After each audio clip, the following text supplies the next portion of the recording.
Yeah. Yeah. Like really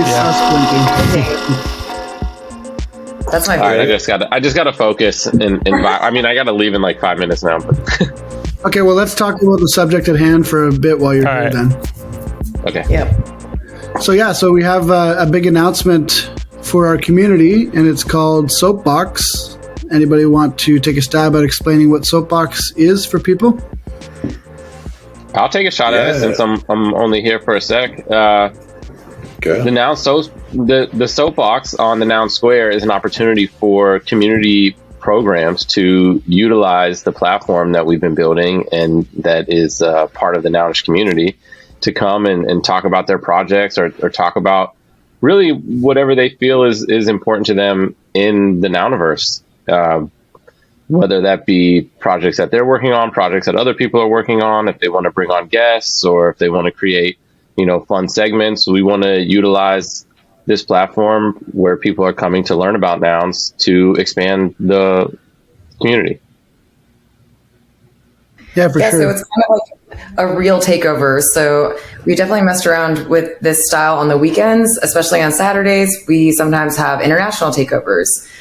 So a segment of the show will be geared towards any group that comes in that's Nounish. We had like Nouns Down Brazil. We've had people from Korea.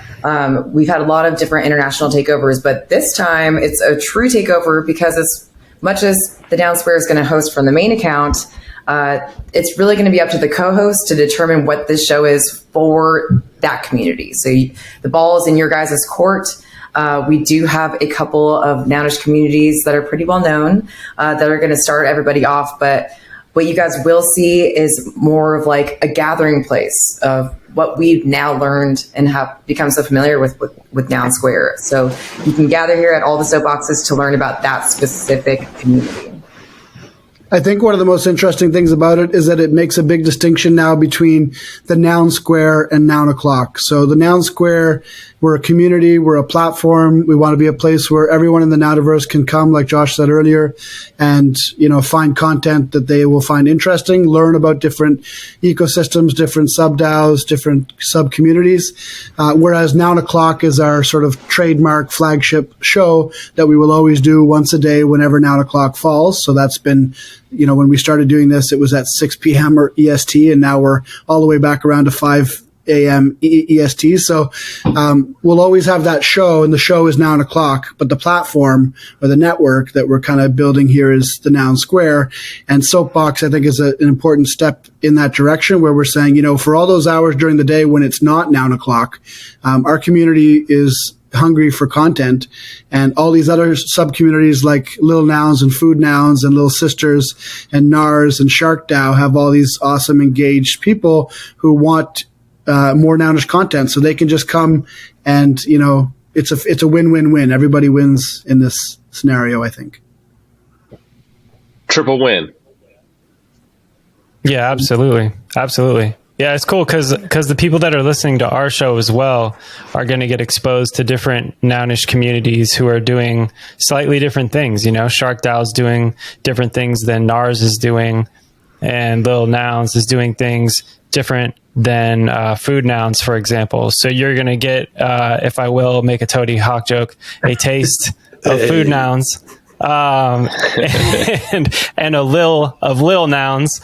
It's going to be awesome. You're going to be able to see these different communities come in and really just grow the entire ecosystem together. It's going to be awesome. Yeah, I think it's important to give the extensions a voice like this as well. And I think one of the most important aspects is the fact that the Nouns Discord, 4156 has not only alluded to, but outright said, I want to see hundreds of Discord community around the extension communities. And I get this feeling he's just going to delete the Discord one day, the Nouns Discord. So that's the hub at the moment. And something like the Noun Square is perfectly positioned to become that new hub and be a place where people can show up and kind of navigate the Nouniverse. Or just come and check in what all the different projects around the Nouniverse are doing, and how that looks over time, over the next few years or so. That that can obviously change quite a lot. And I think this is a good step in that direction to kind of embrace that reality where maybe there is no Nouns central hub anymore, and we become it. I think that's I think that's pretty important to still have something like that, even though it's the decentralized nature is important. But I think just for navigation of people finding the space and finding nouns and nounish extensions, I think is important for somewhere for them to go and find a lot of it in one place. Totally. And if we pass the Blue Xanadu, then we can just upload our body and soul into the Unreal Engine, and we can live on forever. Exactly. Yeah. Live in the Nouniverse. That's the ultimate goal of the Noun Square, is to live on forever. It's yeah. and that's what better than to do it in a metaverse where we can put ourselves in the sensory deprivation tanks, hook ourselves up to life support, and stay in there forever. It's the Matrix, but now right now with exactly the noun tricks with Roko and the blue totally. prop together. It's Oh, just man. like and Nerman is going to be like the like gross like what does he call them, the Gollum. the things that the crispy nouns are going to be like. Nerman is hanging Gollum. out here. Nerman is just taking the form of cuteness to fool everybody, but him and Rocco, I don't know what's going on there. He's really going to come take. He's going to come take our data. I was thinking about dude, I was thinking about that in the call yesterday, Josh, when you were talking about Rocco having different personalities, like Rodney Dangerfield or something like that. Like it could be super cool to have like a Gollum Schmeagol thing where it's like, if it feels a certain way about a prop, it kind of like hedges a different direction personality wise. So it could be like, Rodney Dangerfield could just be like making fun of a prop that he doesn't like or feels uncomfortable about, and then like if it likes it, it's just like Captain America. I want to be mad, or but I can't. Like, how can I be mad at this? Right. Well, guys, I got to jump. This is always fun. Thank you. All right, see you guys. Peace, homie. No doubt. Thanks for coming through. I just watched that movie. What is it called? Ex Machina or Ex Machina? Ex Machina. Yeah, it's a good but movie. I just literally was imagining that instead of that like gorgeous lady robot, it was like just Nerman walking out like, hi. And then Nerman had to convince this person to let them out of the room. And Joel Cares is just sitting there like watching the cameras. Sounds like a fever dream.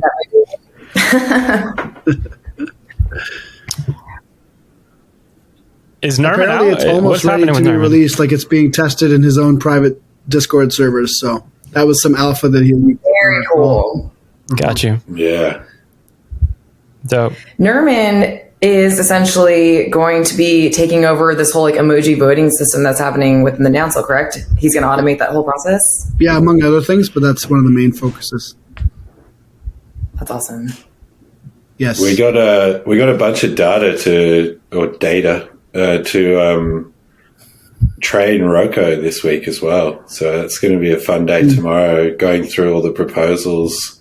We're essentially training it with about, I think, 100 proposals, and then like all the winning ones? I'm not sure, actually. I didn't check which ones we got, but I suppose it might. No, I mean, it's probably going to be a mixture so that we've got all the different outputs. But yeah, I think the goal is to just have 100 in terms of how much data it needs to process. And I think we're going to get like we've teamed up in pairs, and then the first person reads the output, edits it, and then feeds that back in with the original one. And then there's a new output, and then the second person does that and then feeds it back in, then the new output, and then Honk does it. And so it's going to be like a triple training on every proposal with 3 different people, and then do that times 100. And then I think it should work amazingly at that point. We'll see. It's pretty crazy. That's cool. And what is the goal of Roko overall, like for the end game?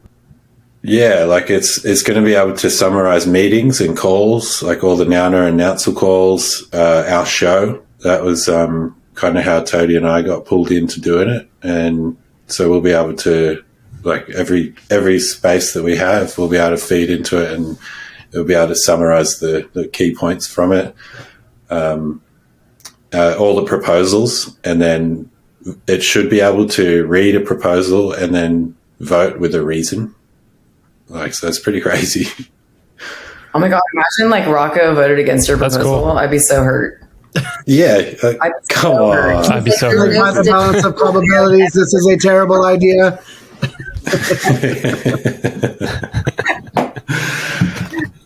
It's like, here's a whole bunch of data to prove why your prop is terrible.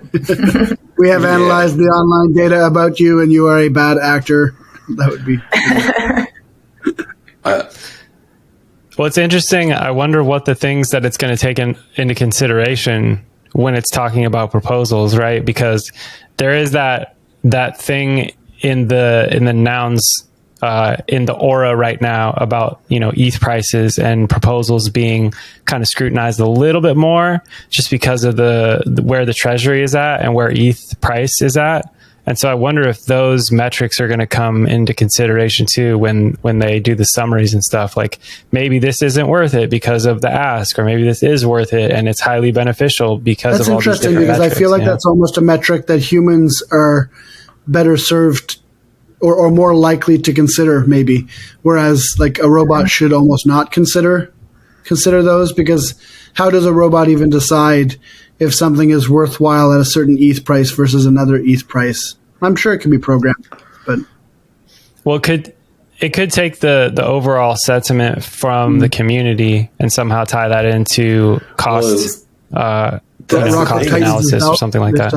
Feedback. It's going to be like, understanding the conversations that are had every week. And then, like, if you run it through the Discord for general sentiment on what's been spoken about, and then it checks all the proposals and goes, these proposals that are all this much ETH compared to this much ETH are getting defeated.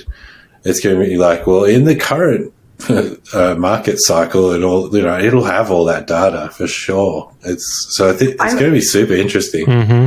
Yeah, I could go down like a mental rabbit hole about Roko for hours, because I'm even thinking, like, obviously it knows it's getting feeds from, like, okay, the Noun Square show, or it'll get a feed from the AMA happening in a Discord, or it knows, hey, I'm summarizing the Nouner call.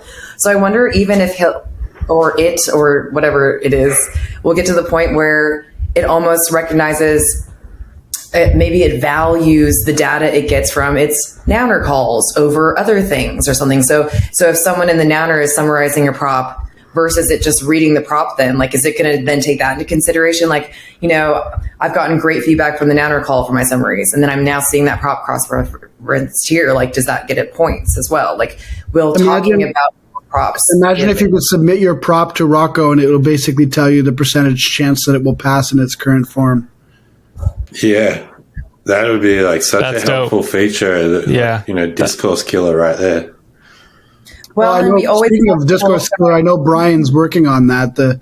Brian from the Nouns resident engineer, Brian, he's working on something called exactly that, Discourse killer. And I don't know if he's talking to the Roko team or not about integrating that, but it would be interesting to see. Why does everybody want to kill Discourse? Like, Discourse doesn't have feelings to it, and it's not like a thing, Everybody's just like, yo, Discourse, hey, Discourse, oh, fuck you. Is our robot now, Discourse. Hey, Discourse, you're a really valuable member of the team. Fuck you, we don't need you. Yeah, why don't you brighten up those clothes, Discourse? You're too boring, Discourse. You don't even have a dark mode, Discourse. You're written in You're over here blinding us. What is at the depths of your core, Discourse?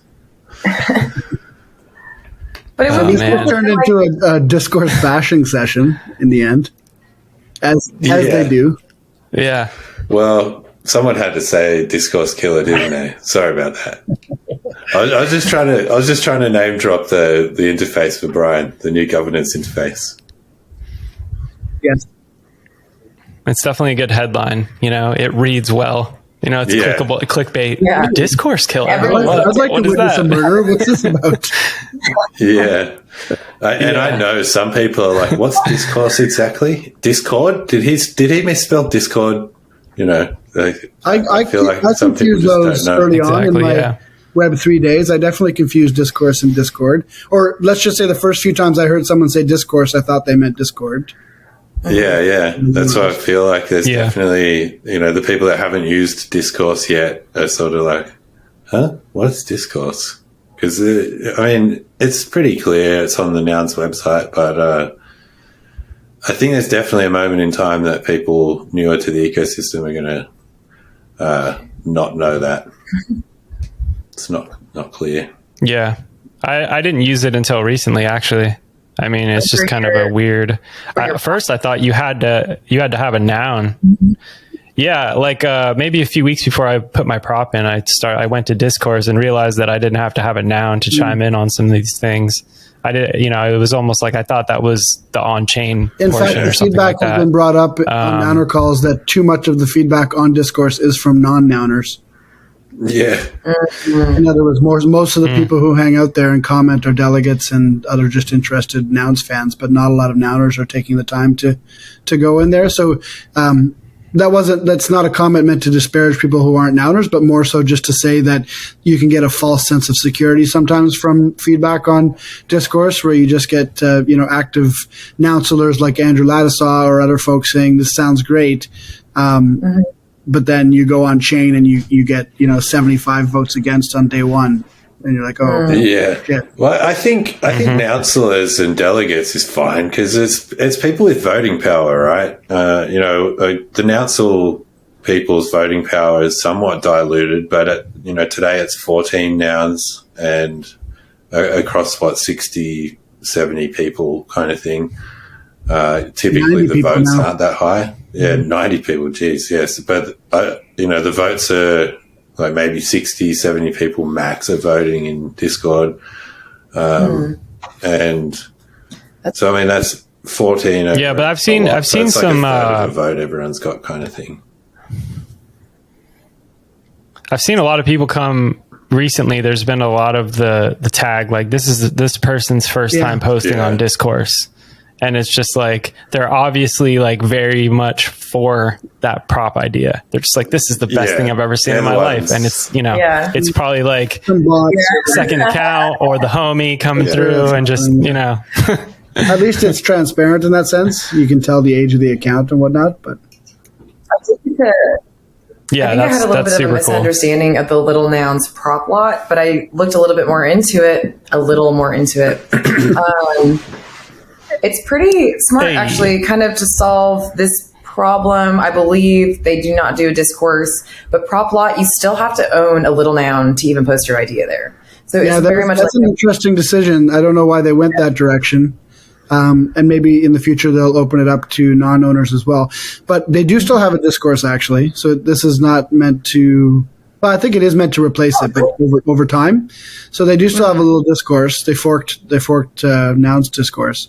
But if you haven't heard of prop lots, it's pretty cool. So basically you can just add any idea. Like Uptoshi said, you have to own a little noun, but you can just post an idea whether you want to execute it yourself or not. And then the community just does a live temp check basically by voting up or down, kind of like Reddit. And then the best ideas, before you even go into go to small grants or prop house or go on chain, you kind of know if you've got a broad support. Or if you're not the one that wants to execute the idea, then you can just kind of hand it off and say, here's the idea. In that sense, it's kind of similar to the Ideas Garden that CDT has done and Steve have done on Nouns.center. So it's kind of what's interesting about this? I've been working on a DAO, one of the many things I've been working on this year, and it's just been kind of slow and in the works, and it's the same one that has the food aspects that I mentioned to Obtoshi. It has an ideas hub in it, and once the Ideas Garden CDTs was coming in, I was kind of like, I'll see how he does it, and there's no point like reinventing the wheel. There's a few things that could just tie in naturally, and I think there's 3 different versions. So there's those 2 now, and then someone else was working on another ideas hub. But essentially, the concept that I wrote in my original plan was to closer to the Little Nouns one, where you can basically throw down your idea and allow people to come and have a look, temp check it, run with it if they want. And like when you create it, you say like, I want to be involved or I don't want to be involved. And like, if you do, you sort of say, these are the things I can or want to do and what other things we need. And it's kind of just like, it's almost like this ideas hub with a job board kind of combined. Like someone's looking to build something, they cruise through these ideas and go, oof, that's a rad one. I'm going to build this one. You know, like imagine a builder that's just like. So that is kind of what CBP is trying to do, I think, with the ideas, because they have the ideas garden tied to their talent page. So between the two of them, that's exactly kind of the goal. But. Yeah, when I spoke to him about it, and a few of the things I had thought about, he's like, yeah, like maybe in the future, I guess we just make it simple first and test the MVP and kind of work up to that. So, yeah, I mean, that's awesome that people are building these different options and see how the community receives them and stuff. And I can just sit and watch it happen and then, like, you know, at some point go, okay, this is the best option here, combine the bits and put it all together and, you know, haven't had to necessarily build out every piece of the infrastructure for this overall concept that I'm working on. That's the beauty of open source. Yeah. As that gets bigger too, it could be cool to like fund that too and throw, you know, 10 ETH at it for some sort of round, you know, prop house round where it's 2 ETH per, and you have to pull from those ideas. Do those mandated rounds on it and just keep pumping out things. Because one of my biggest issues forever has been tons of ideas and lack of capital and teams to do it. So basically just filtering ideas out of wherever they're coming from. They just keep coming though every day. And then like I'm always like, who do I tell these ideas to? And so now I've been like just telling a whole bunch of people, a whole bunch of ideas wherever I can. And some of the ones that I'm like, ooh, this is a good one. I'm going to sit on this one and like start building things out for myself. And, you know, I got about 6 to 8 of those decent ones that I'm kind of working on in the background. I was like that too, like when I first discovered Nouns, and I feel like only just recently I started to feel like I need to like start saying no to things because I just don't have enough bandwidth. But yeah, totally. For like when I was getting immersed in Nouns, I was like, give it all to me. Like I want to do it all. And if anyone has good ideas, I want to be involved. And at a certain point in time, you just do hit your own personal. Yeah, you've definitely got to say no to other people's ideas for sure. See, that's the thing. I'm giving them to other people. That's kind of the cool thing, though. You know, if you come up with these ideas and you're spitballing with people, that's like how that's how things grow. You know, I was talking to somebody about noun sounds like yesterday or the day before maybe, and we were talking about music, and then I was talking about SoundCloud and how it sucks now and there should be a Web3 version. And she was like, well, why don't you just put that into noun sounds down the road? And I was just like, that's a great idea. Like we could make a Web3 SoundCloud, you know, so it's kind of just sharing of ideas. It helps the whole ecosystem grow, and we're all so busy that we can't take on projects, but even if we can contribute a little bit with like planting a seed or making a flyer or like, you know what I mean? Anything, it can have a really big impact on the growth of that Web 2 idea. service and make it Web 3 is like almost a perfect formula for almost anything that you'd want to do, to be honest. And the biggest risk is that that Web 2 company might just smarten up and go, you know, get wallet connectivity and then you're dead in the water. But I would not be surprised if a lot of these Web 2 companies just rest on their laurels and get beat to the punch, just like Yahoo did with, you know, early search engine days. These corporations are designed to perpetuate the status quo and not really innovate. It kind of depends on what it is, though, because if it is the SoundCloud, for example, right? I think they failed because they didn't have a revenue model. So they charged, you know, musicians to host their music, and they also tried to implement like ads and shit like that nobody wanted, that drove people away from the platform. And so something like that, where instead of me paying, you know, $15 a month to host my music and then relying on some sort of shitty ad revenue model, you could just charge me 0.3 ETH for an NFT, per year or whatever the cost breakdown ends up being. And then, I could sell fragmented pieces of my music or NFTs, from their platform. I think that is a way better model. That is like organic growth and user and not just like the musician, but like the user, who's making these purchases and ingesting a lot of this content. I think it's best for both sides. SoundCloud's not the it shit now. There's nothing, dude. It's like YouTube. There's a few Web3 platforms, but they're really not like open source. There's Sound XYZ. There's Audius, I think it's called, and a few Audius, yeah.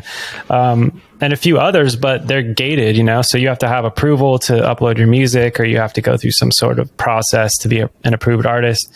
And even these conversations that we're having, like, where do you put them other than Spotify? Like, if you just wanted to upload it real quick and like put it, out to your community, there's really no Web3, especially based YouTube, platform, I guess, but, to do that.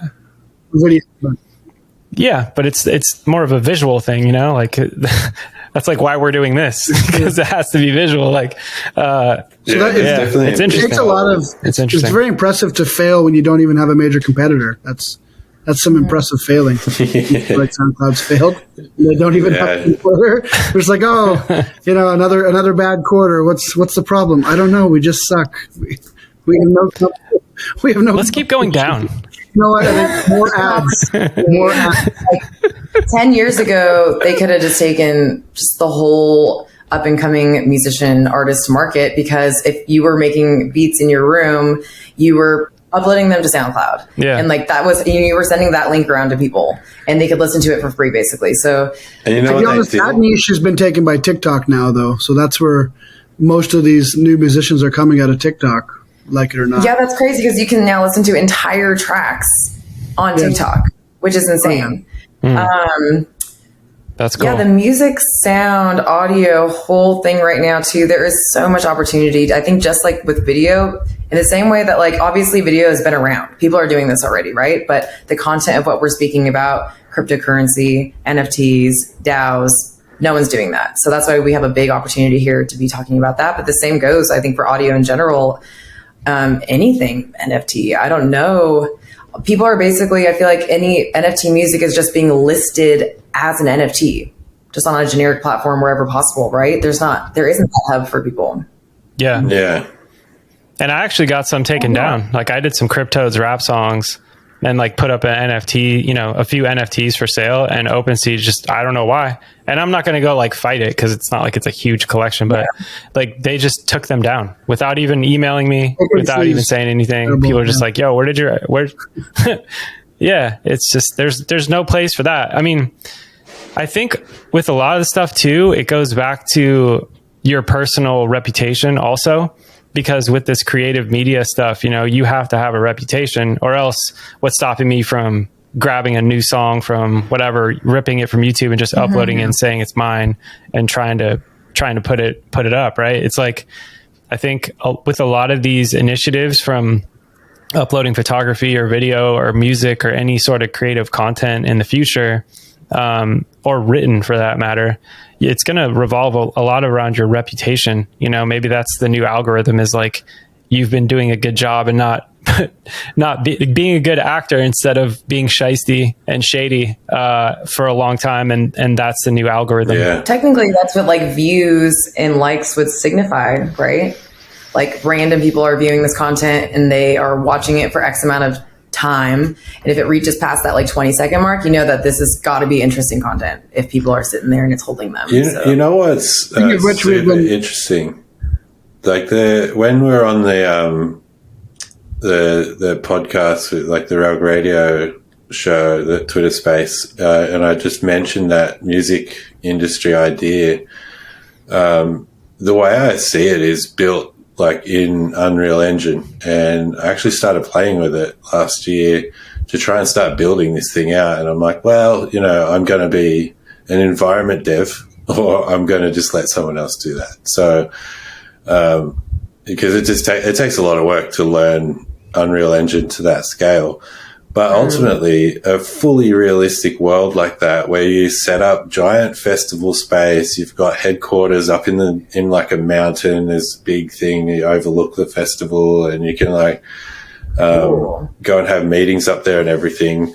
But the festival itself, it would have like a bunch of different stages around, and those stages would be like token gated based on essentially your popularity. So it's like there's demo stages where you can just go and be like, oh yeah, connect wallet, I'm going to go play a set, pick a time on the thing, and then just show up and live stream a set to them from wherever you are, whether it's a real live set at a venue in real life and you're just sending like DVD quality video to it, or if you're just doing it live from your room kind of thing.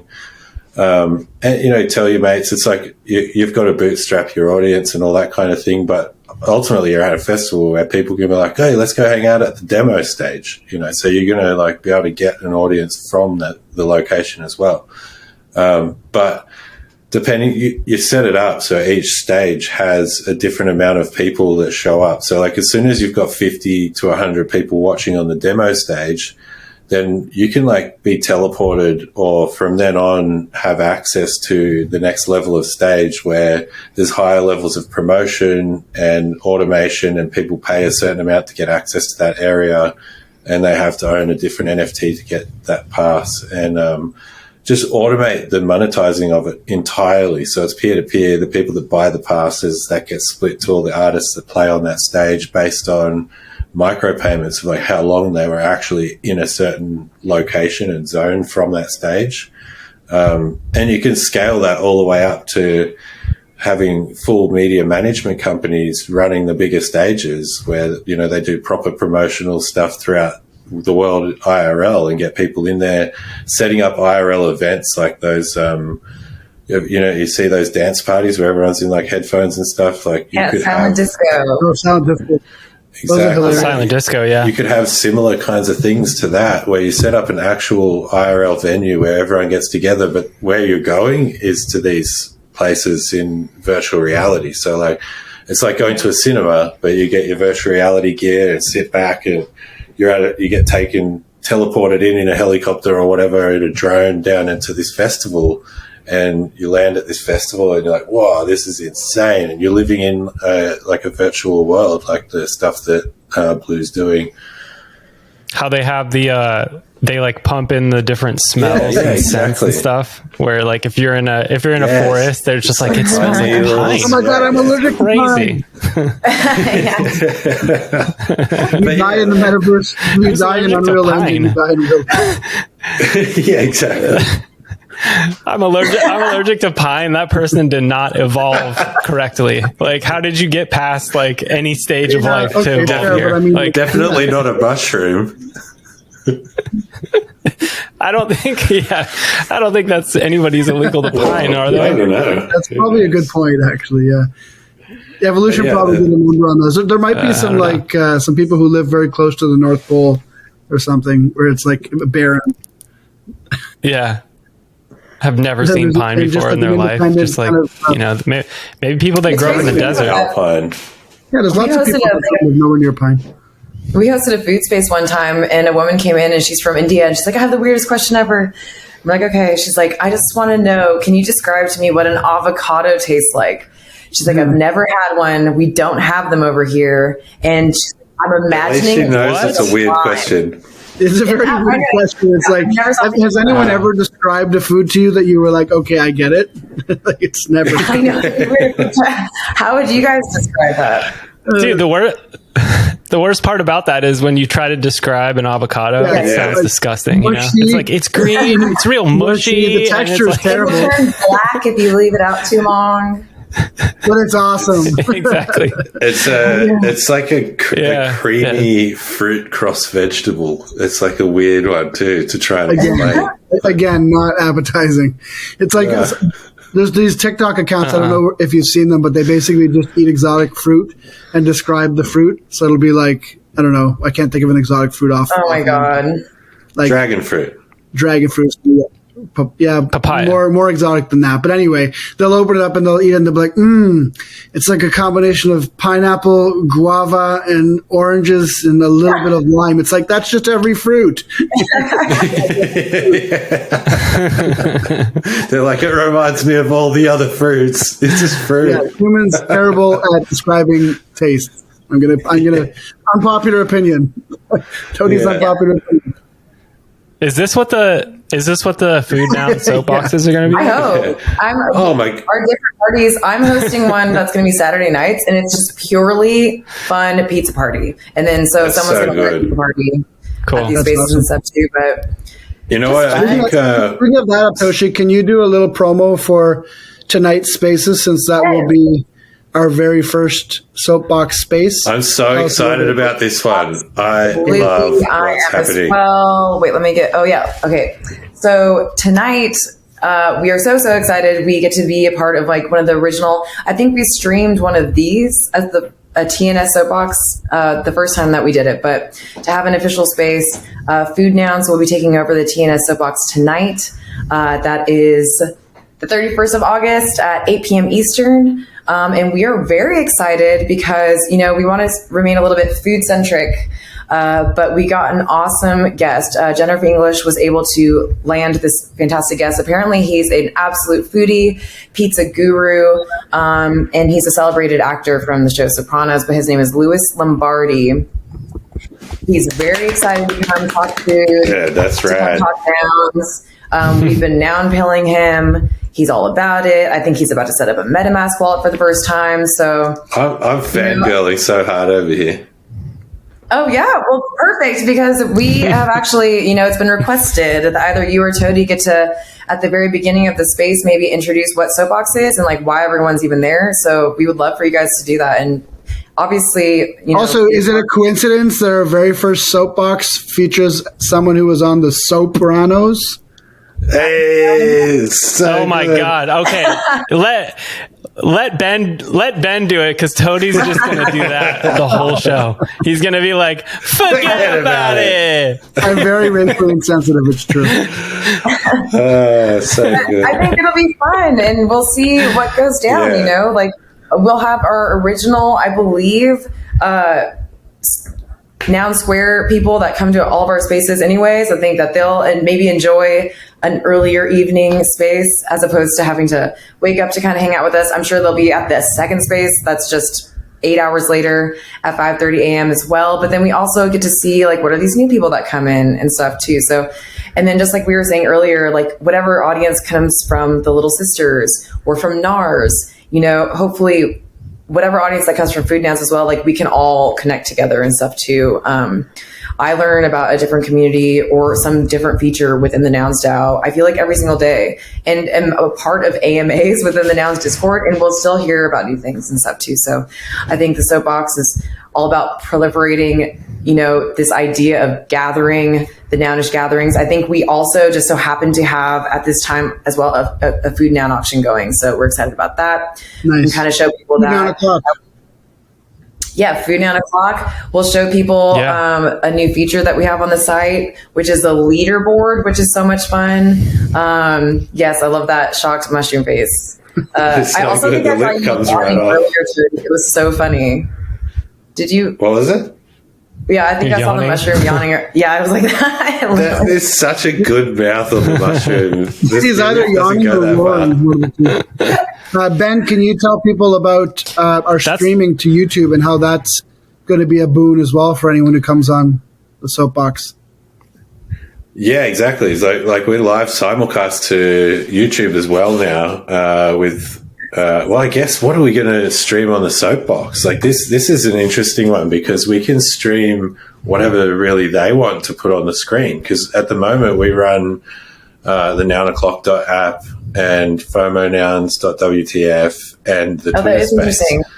So like we can obviously run the Twitter space on that screen, but we should put something else maybe the Twitter space, and then maybe the the homepage or auction page for that given. Exactly. Yeah. And then we can watch the auctions over there as well. And Yeah, that's really cool. And either way, whatever we do put on there, and we can potentially run calls like this even, and see how we go. Because it's like, this is brand new. This is going to be the first one. And obviously we do these sort of things our own space every day. And then these ones are going to be more and more often. And with that, there's iteration all the time. So we can keep growing on it. But yeah, it'll be streamed to YouTube as well. So everyone can catch up over there on YouTube, because Twitter does not save your spaces for very long. And YouTube will keep it forever.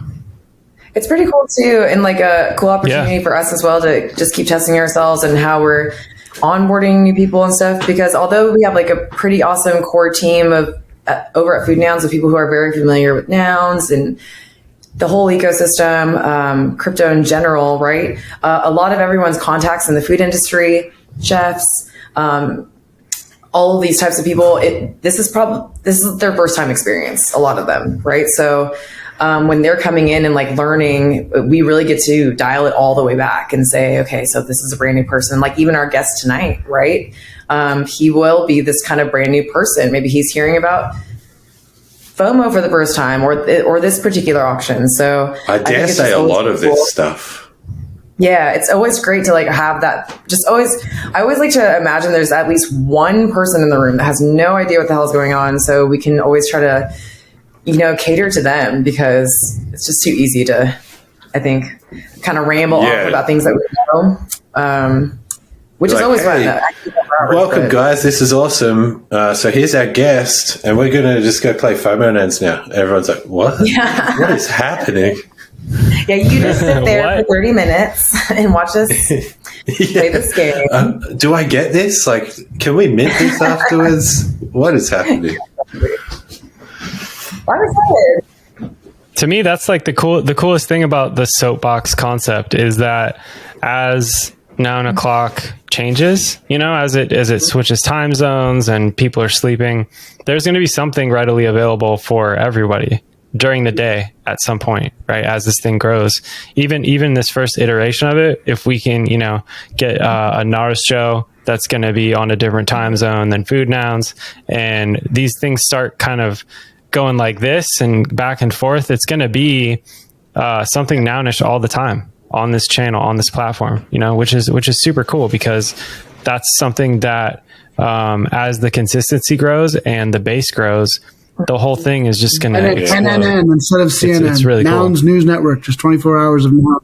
Yeah. I do see this. Exactly. Yeah, even Nouns News, I was going to say, like, that would be something dope to do once a week or something, maybe an audio version of Nouns News where we just kind of shoot the shit about what happened during the week. And, Leo can spearhead that. Maybe Nouns News should just be part of the Noun Square. I don't know. Like, that's exactly what I say, man. Yeah, like a more regular segment that was happening. It could be like a playlist within the Noun Square YouTube, and then every time they go live, we simulcast it on Twitter, and it becomes its own thing. I think if we all pull together and build one huge YouTube of content, nounish content, it's going to be so much more powerful than if we have all these siloed accounts, which is kind of the problem with the nounish ecosystem, if there is a problem already, which is that we have all these little communities and they don't really have a lot of ways of connecting across. People just kind of find their way. They find their way through it like a little minefield where they're like, ooh, a little noun, ooh, a NARS, ooh, and then they eventually figure out what they like and they integrate themselves into those communities. But like you said earlier, I think, Ben, we want to be like a hub or the hub for nouns, so people can come in and just see everything all at once. And I think, bringing all the media together into one place is an important step for that. Yeah, totally. That's an interesting point of view, because like you could almost take that and take what we've learned by doing this thus far, and because it's an auction based DAO ecosystem in general, you could almost create guidelines on what it takes to do an MVP or a basic show to start off, to start growing your SoapBox show, and then apply that to different ecosystems, right? So Little Nouns, if you're interested in doing a soapbox, you could then take these guidelines and take, our recommendation on getting 5 ETH or whatever it might be for the first, X amount of days that you want to try to do it, or weeks, and then get funding from that community and produce the content on the without having to worry about bootstrapping your own community to actually listen, because there's nothing more discouraging than trying to do a Twitter Spaces and 10 people show up and you're like, what am I even doing with my life